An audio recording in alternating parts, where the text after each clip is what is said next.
Junior Motorsports spoils their own announcement that they're returning to the Daytona 500, but no, that's likely doesn't mean that they're coming to the Cup Series. Plus, McLaren tried to get a really big name driver for the Indianapolis 500. We finally know who that is, so we'll talk about it.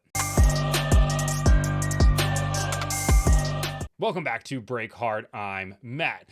Bit of a scheduling note to start here. Upcoming video is probably sometime next week. I did the video after Martinsville, kind of breaking down how much money I spent going to Martinsville for the weekend. People really seem to enjoy that, which got me thinking, hey, how much money did I spend this entire year going to races? So I built the spreadsheet out and sat down and calculated it all up. And yeah, it's probably more than I expected, but I'll do a video on it, breaking it down, being transparent, just telling you how much money I made. Obviously, some things are a little bit different than others and different than a lot of people's situations, but we'll talk about that when we get into the video. But we want to start off today talking about Junior Motorsports, who announced on Friday evening that they will once again make a return to the Daytona 500, running it back. They obviously did the 2025 Daytona 500 with Justin Allgaier, got a top 10 finish, a P9 finish for them, and their first race, they're going to attempt it once again in 2026, except I don't think they were supposed to announce this on Friday evening at 7 o'clock, because that's typically the time where you want to do a bit of a garbage dump, a news dump, something that you don't want the media to pick up on. The NFL's famous for doing a Friday evening, Friday afternoon news dump, hoping that nobody picks up on it as they head into the weekend, and by Monday, you've forgotten about it when all the news shows start back up again.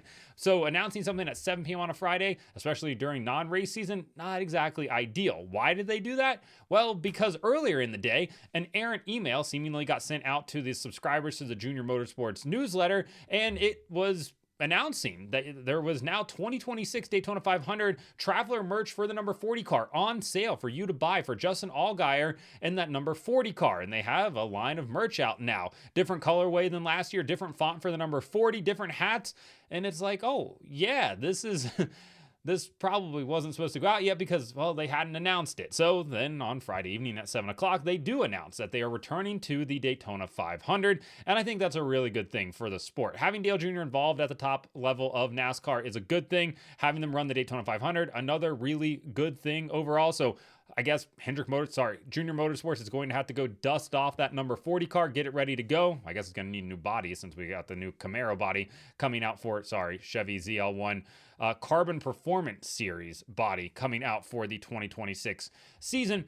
But I think it's good. Colorway, I think, looks fantastic. I'm excited to see what the car is going to look like eventually. I mean, they sold so much merch at this year's Daytona 500 in 2025 that it had Justin Allgaier in the top 10 of merch sales for a decent portion of the season. All he did was run one race. I saw more Traveler Whiskey number 40 hats at the racetrack than I seemingly did anything else. Not even HendrickCars.com or a Napa hat outnumbered some of the Traveler Whiskey hats. I mean, it was a lot. They made bank off of that. They bankrolled that entire program just off of merch sales alone. They didn't even need the Traveler Whiskey. I honestly think that they could just do like a Dale Earnhardt Jr. sponsored car for the number 40. They would sell enough merch to cover the expense of running the Daytona 500. I think that they could absolutely do that. That's how much merch Junior Motorsports, Dale Jr., Justin Allgaier moved with that number 40 car. So now coming back for a second year, obviously they've got the first year under their belt, probably feeling a little bit more comfortable. Maybe, hopefully, won't be as stressed as they were the last time. And for Allgaier, he ran a really smart race last year, got himself a top 10 finish, which, hey, that's a really good finish in your first start. Now we'll see what they can do this year. Those cars, Hendrick cars, have been really, really competitive. I know that this is a Junior Motorsports car, but I think we all have brains to connect the dots here. So yeah, I'm excited to see what they can do come Daytona in February, but still think that this probably wasn't supposed to be announced. Now, I don't think that this means that Dale Earnhardt Jr. and Junior Motorsports are going to the Cup Series. Obviously, everybody keeps talking about how NASCAR needs to give them a charter. Listen, NASCAR should not, regardless of who the name is, just give somebody a charter. Dale Jr. could buy a charter if he wanted to, right? But he hasn't. They're expensive. He doesn't want to spend his money on that. He's talked about potentially buying equity in a charter as well. But right now with the ongoing lawsuit, there is no sense to buy a charter, buy equity, do anything with a charter at the moment until we find out what the ultimate outcome is for the charter system as this NASCAR lawsuit continues to inch closer and closer and closer to trial, which will be happening on December 1st.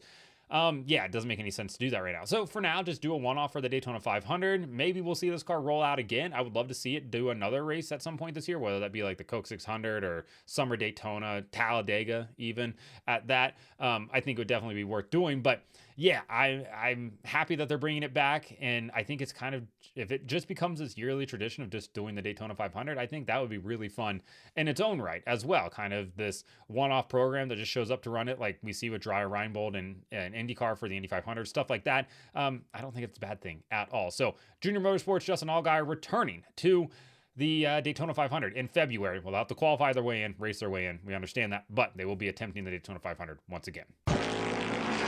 All right, moving into another big race in America, the Indianapolis 500. Months ago, Zach Brown from McLaren teased that McLaren was hoping to get a oval test set up for a big name driver, a world-class driver, a mega talent, somebody who just would seemingly stop the presses and get everybody's attention, bring you to a grinding halt, a record scratch, stop, make everybody look around.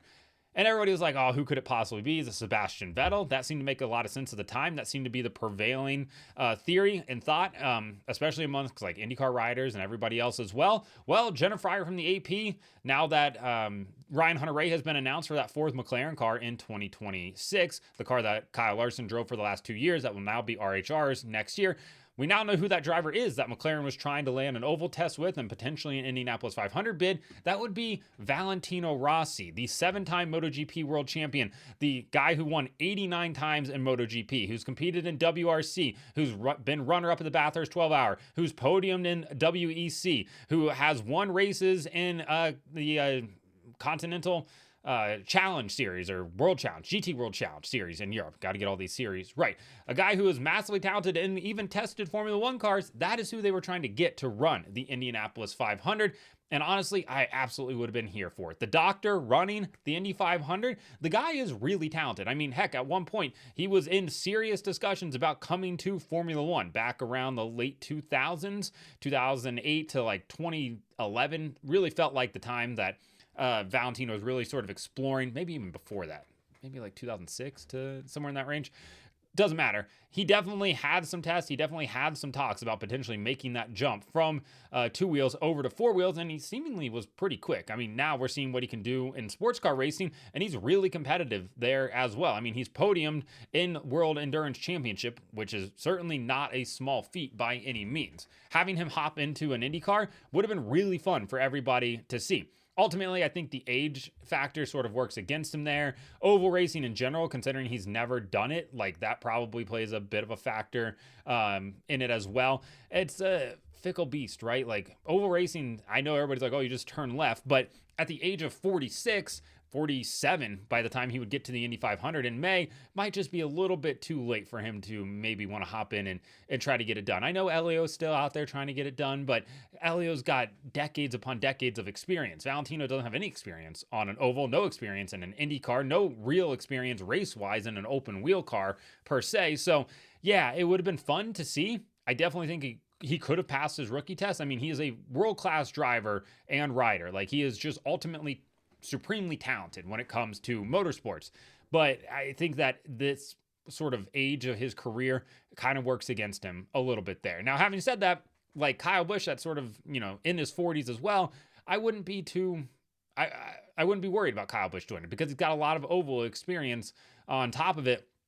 There's just a little bit of a different factor there. So it would have been fun to see Valentino hop into an Indy car and try to make an attempt at the Indianapolis 500. It's one of those stories that would have attracted world media. I mean, the guy draws a crowd every single place he goes. Having that 46 with the Dayglow yellow on the side of the car would have been sick to see, but I don't think it was going to really ever happen.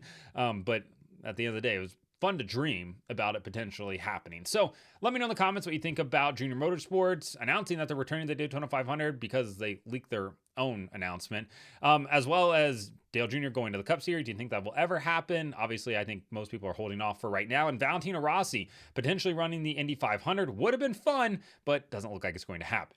Like and subscribe to the channel. Follow me on TikTok at BreakHard, Instagram, Twitter, and Facebook at BreakHardBlog.